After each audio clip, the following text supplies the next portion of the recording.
অসম সরকারকে একটা কথা বলে রাখি, আপনারা ভারতবর্ষের একটা অঙ্গ, বাংলাও একটা অঙ্গ। আপনাদেরও যেরকম ভাষা স্বীকৃতি পেয়েছে, আমাদের ভাষাও স্বীকৃতি পেয়েছে, কিন্তু আমাদেরকে এখানে অনেক অহমিয়া কাজ করে। তাদের বিরুদ্ধে একটা কথা বলছি না, তাদেরকে এখানে ছুঁড়ে ফেলে দেওয়ার কথা বলছি না, তাদেরকে সাবধানও করছি না, কিন্তু একটা কথা বলছি, ফেডারেল স্ট্রাকচারটাকে অক্ষত রাখতে গেলে সব জাতির মানুষকে জায়গা দাও। আমাদের ওখানে যদি যায় তাদেরকে ভালোবাসো, তোমাদের এখানে যখন আসবে ভালোবাসো, কিন্তু ভালোবাসাগুলো হয় না পরেশ রাওয়ালের মতন একটা ভুঁইপো, একটা বাজে অভিনেতা। সে গিয়ে আজকে কি বলেছিল, যে আজকে গুজরাটে সিলিন্ডার নষ্ট কেন হয়, কারণ বাঙালিরা মাছ খায় বলে। তো এই বক্তব্য হচ্ছে, আমার অমিত মালবকে আমি পাতেও তুলতে চাই না, নামটা বলতেও আমার রুচিতে বাধে ঘটনাচক্রে। কিন্তু পরেশ রাওয়ালের মতো লোকেরা বলেছে আজকে মধ্যপ্রদেশের বর্গী বাঙালিরা চিড়ে খায় বলে চিহ্নিত করেছে।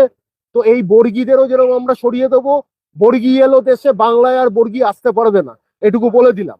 তো আর ঘটনাচক্রে চলুক, আমাদের আন্দোলন চলবে।